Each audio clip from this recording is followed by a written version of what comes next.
It's getting really, really, really real out there in the real estate market these days. Woo! With the tick up in rates, unaffordability, no inventory, buyers are pulling back. They're getting nervous, they're getting scared, they're in the wait and see. This doesn't make sense. And there's so much pressure now on builders and our industry, on the feds and the government saying, hey, we need some relief here. You are killing us. These rates are killing us. What are you doing? What's up, everybody? Welcome back. You know, it's another week, another episode in this real estate game. That was funny. Oh, my name's Kenny Simpson. This is the brief. But I was telling a lot of people lately that, hey, the real estate market has its cycles, and sometimes real estate is just not fun. Whether you're a builder, syndicator, investor, lender, agent, title escrow, it's just not fun. It doesn't mean that it's not fun because you got a lot of buyers that can't buy. You got people that they need a refi, it doesn't make sense. You got deals that would slam dunk deals. Now they're challenging, whether it's residential, commercial. It's just a tough market out there. And so when it starts becoming unfun and it stops making sense, deals aren't getting done and revenues are way down and then people aren't making money. And it's just like we're in this stagnant mode and it stinks, right? So we have to keep pushing on and we have to have solutions for our clients and the industry and all that, but it's tough out there. So with this recent rates going up, it's completely put us in a new bracket. Yeah, I mean, if the Fed wants to slow things down, it's happening. So it's definitely happening. And on top of that, I know last week, we're getting earnings, we're getting all these news that, you know, inflation's still high and that the consumer is good. And there's these economists and money managers and all these people. Look, I see the data, I see the reports, I get it. But also I live in today. Like as I shoot this, it is Monday, October 16, 2023. I'm not looking back 2 months ago, 1 month ago. If you're telling me something happened a month or two ago in today's world, that doesn't mean diddly squat because 2 or 3 months ago, the savings rate was higher. The credit card balances were lower. Mortgage rates were lower. The consumer's confidence was higher. The buyers and sellers' confidence was higher. We are in a different world. And as things can change fast, they can. I'm just the guy that does mortgages and then gives you guys content. But what I am also is the guy that talks to a lot of business owners. And when I'm out and about, I talk to business owners. What I'm hearing and what they're telling me is, I'm not saying a different report than what we're seeing is, but let's just be clear. 2020 comes, we go locked in, we get locked down, we sit in our houses, saving rate goes up from 5% to 35%. Credit card debt gets lowered by hundreds and hundreds of billions of dollars, right? You don't have to pay your student payment. You don't have to pay your rent. You don't have to pay your car payment. You don't have to pay mortgage if you want to, blah, blah, blah, blah, blah, right? And then all of a sudden the government starts dropping atomic bombs of money at us. Then they give money to the business. Then they give more money to the business. And then there's more money to the business. Then they start giving stimulus. And then more. It was just like trick or treating every day, like every day, all day. We're just getting candy, AKA money thrown at us. And now 2023, here we are, October, interest rates are like pretty much, there were rates, the rate that you're getting, let's just call it, it's about 2.5, 3 times more for sure than they were. Prices are way higher. Insurance is higher, your taxes would be higher. The same house you bought now then is worth so much more. A lot of people couldn't even buy it again right now. The world's kind of flipped upside down. And all I keep hearing is the consumer's strong and everything's good and everybody has jobs and blah, blah, blah. And I get it. But when I talk to business owners, they are starting to see a consumer that changes, a consumer that spends less, a consumer that's more cautious, a consumer that's waiting, a consumer that's nervous, a consumer that's pulling back. We're coming into the holidays. And I'll tell you, the gift that I would like is this: we just don't consume. Sorry to you retailers and everybody else, but people just cannot keep this up. And we don't want to, because on the other side, if it just keeps going longer and longer, it's just going to hurt more on the other side. So I'm hearing about they're not going to hire as many people this Christmas as almost worse, like when they did back in 2007, that Christmas, which obviously when things started changing. Also, they're going to start sales early, Black Friday sales early, because they need to get to that consumer faster.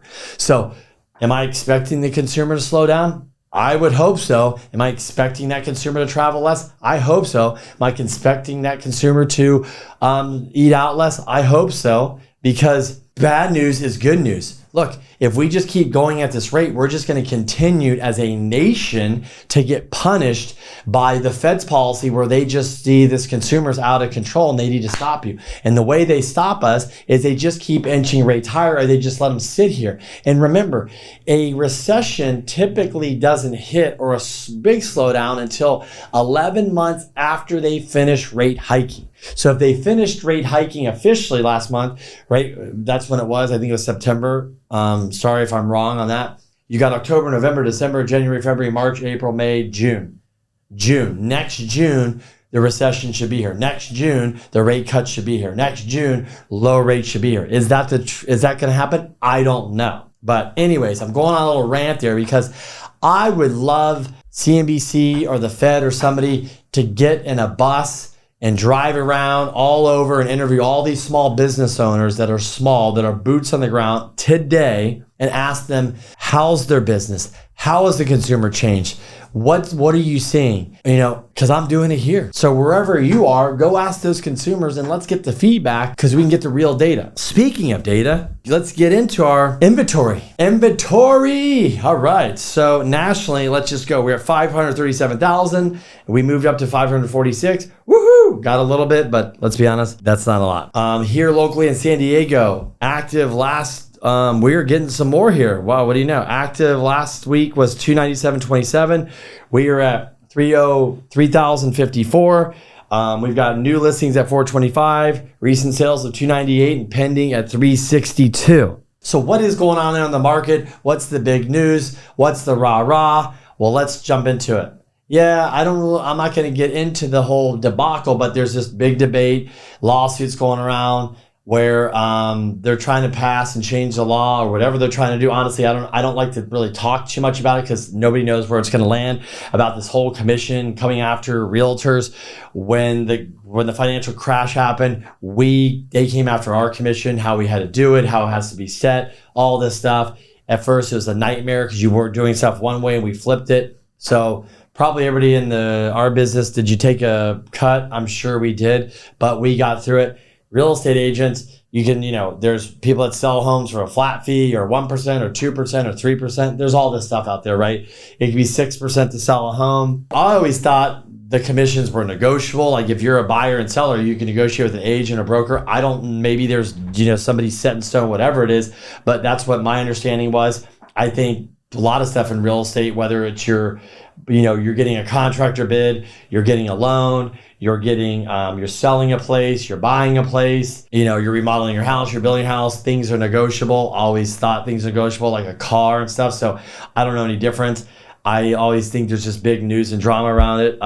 I do know that people, in my opinion, do a lot better and make better decisions, end up in a better position if they have a good real estate agent on the buy and sell side. I don't think you should go represent yourself. The person that should represent themselves has done a lot of deals. If you haven't, you are crazy not to get an agent on the buy and sell side. And obviously, it's really up to you, but this is most likely your biggest financial decision. So why would you not want an agent?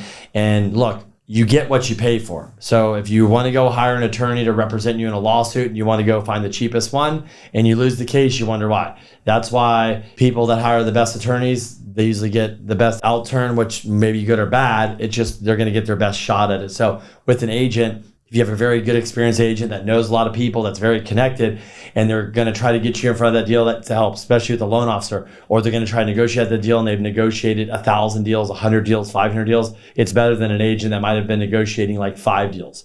That's just how it is. If I've ridden a bike 5 times or I've ridden a bike 100 times, I'm probably going to be better on the 100 times than the 5 times, just like anything else. So I think experience wins. I think experience in this market trumps, and it really shows. And the people with experience, I think, are really going to win in the end. That doesn't mean the people that don't have experience won't. They're going to have to work a lot harder because they might be newer in the business. They don't have as much connections, contacts, client database, all that. So they're working a lot harder. Trust me. I've been in this industry for 20 years. I was the new guy. That went through 2008 crash and we got our faces punched in. So we lived it. We know it. If you haven't been through a 2008 crash or anything like that, it's a little different story. But we all been there. So I'm just saying I had to hustle a lot harder. Doesn't mean I don't work hard now. But the point is you have a lot more track record, a lot more people that give you deals, and a lot more experience.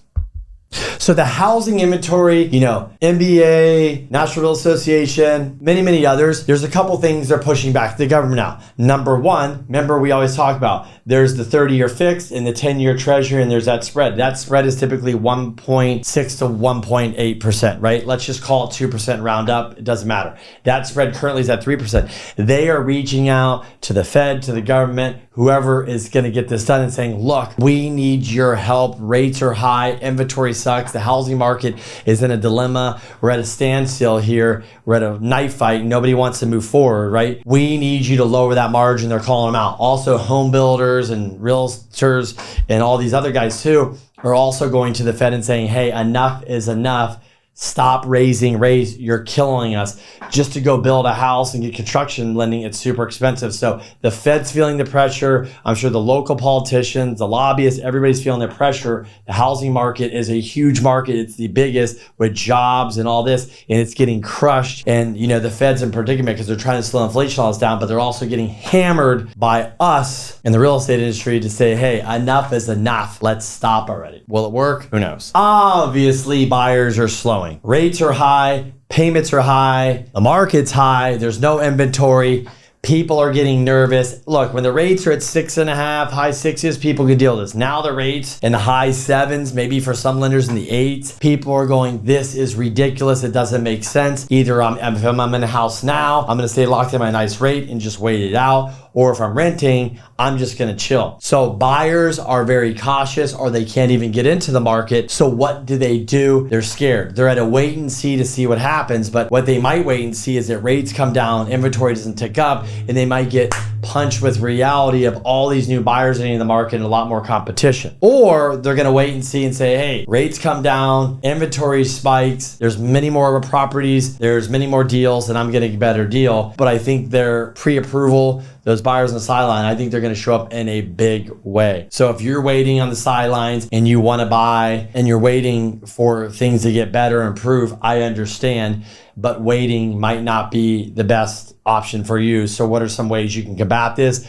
Obviously, if you're looking at properties on the market and something's sitting or went pending and fell out, that might be an opportunity for you to go pick up a deal because that buyer lost momentum. They just want to sell and they move on depending on what situation they're in right now to sell. You can go ask them for a 3 or a 2 or 1-0 buy down. You can ask them to pay for your closing costs. You can ask them to just buy down the rate regularly. There is options. Or you just go in and just get the lower price and pay for the closing costs on your own. Whatever it is, there is solutions to your problem, but waiting, there might not be many solutions because you might be dealing with like a Black Friday scenario where there's like a line of 30, 40 people that want to buy that house because right when rates drop, we might not get the inventory. But if you are in the market to buy right now, here is today's rates.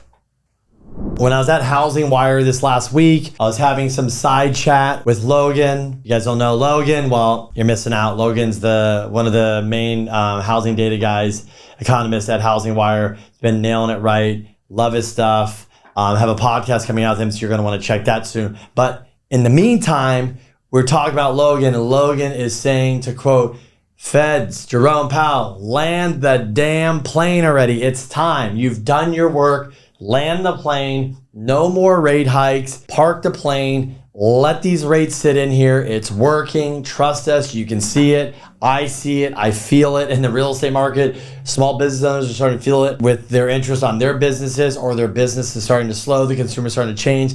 It's time, Jerome Powell. Good job. Land the plane. Let's not destroy everything.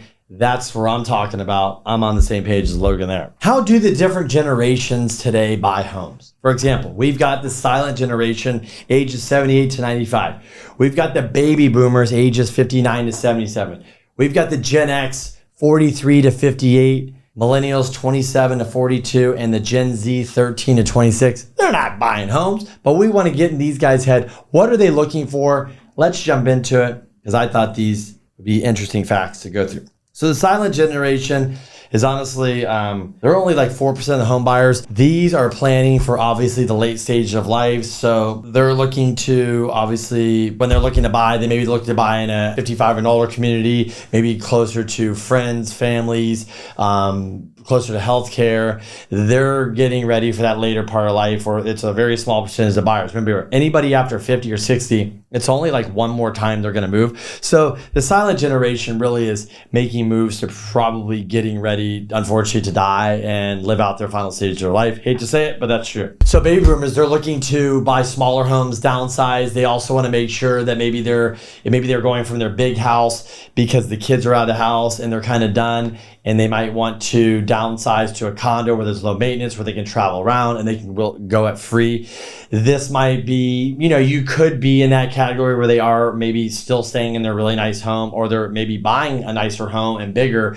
I know some people actually bought a bigger home, a nicer home later on in their life because they want a lot of friends and families and stuff. So it's very mixed. But any of the silent baby boomers, they're definitely probably trying to be into better areas that are closer to friends and family, that also they're thinking about too, if I leave this asset as a legacy asset for my family, where we'll put them in a good position. Generation X, 43 to 58. They make up 24% of all home buyers. These are the ones that this is where they're starting to make more money. They want to have that step-up house where they can have family come together. They're really focused on being around friends, schools, job, all that stuff. And they're kind of just got out of that phase, maybe where they're living in an urban area or maybe more of a walkable community. But they're like, I don't want to raise a family there. I want to move into here. Or their kids are getting older and it's time to step up to get that house with the pool and the fence and the yard, and they can start having those gatherings. Millennials, 27 to 42. Well, you millennials, you're either your first time home, you're buying your first time home, probably something smaller, something where you're going to move out of, trade up out of. You're looking to be near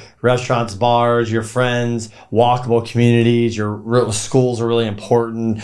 Maybe being close to work. Affordability is probably a factor here. Obviously, the money down. You might not be able to buy in your desire area where you really want to live because you're priced out or it's too expensive. That's more the millennial buyer. And those millennial buyers, they make up about 28% of the market. Gen Z, 13 to 26, boy, they make about 4% of home buyers. And so when it comes to Gen Z, they're just looking to get in the market. They're looking for probably a small condo, small house. Parents might be helping them and the millennials out. They might be house hacking, buying a 2 to 4 unit, which is a great way to go. Maybe even the millennials, they might be buying room. I'm having that where they buy a place with a friend. They're buying a place with a family member. Parents are going on the loan to help them qualify. This one, they really want to be somewhere where they're urban. It's cool. It's fun. It's hip. It's energetic. They want to be in that kind of vibe and have that experience. And then obviously they're most likely going to sell and trade up out of that place when they start getting, engaged, married, kids, the whole thing, right? The whole 9 yards. But that's kind of all the generations there. And so the millennial buyer is obviously one of the biggest buyers along with Gen X. And so those are the big buyers right now. But think about it. All these generations, the beautiful thing, if they're going to buy a home or sell or any of that, you can all have people go on your loans. You can all use gift funds and you can all take care of each other. Couple things I want to leave you with, you might not know. Let's say you're a parent and your kid's going to college in another place. You actually can buy a house or condo where they're going to college, called owner occupied. As long as your kid's going to live there, you get the owner occupied pricing, the down payment, all that stuff. So it's huge. If you're also a son or a daughter of a parent, elderly parent, and they might need your help or assistance, you want to buy them a house, you can actually, same thing, go buy a house that's owner occupied with that low down payment, the pricing, the rates and all that. And as long as the parent lives in there, there is that ability to do that with Fannie Mae. And those can really help people out from a low down payment to getting the best rates. We've done those for both people that are buying stuff for their parents or people that are buying stuff for their kids. Remember, with all these type of loans, from silent to Gen Z, you can get gifts. You can have co-signers. Also, if you're looking to buy that 2 to 4 unit, as I mentioned before, there's the 5% down option coming soon. You could have that house hack, which is so smart. And when you move out, if you don't need to sell it, that can be set up as an investment property. So if you're a parent, you can get your kid into 2 to 4 and even help them get in there and leave that with them. And they leave that and just keep that 30-year and let the tenants pay that off. And they go over here and buy a house and that's all they had. That gets paid off in, let's say, 30 years. They have a nice little annuity there. So all these generations, and obviously as you're in the Gen X and you're just getting started, you're figuring things out in a trade-up home. And as the silent generation, you're more thinking about, if I leave this property to my kids, is my trust set up? Am I where I need to be? And those could be a legacy property. So anyways, that is it, guys, for the week. A lot of data coming out, a lot of earnings. I expect the market to be volatile. I expect rates to not do much, and we got to keep plugging along. I think the first sign of relief for rates might be consumer spending for the holidays. Who knows? But I think we're going to be in this kind of choke period that's not fun for a little bit of time, and we got to get through it. But anyways, hope you guys have a good week, and look forward to talking to you next week. Thanks again. If I can do anything for you, please reach out. Talk to you guys soon.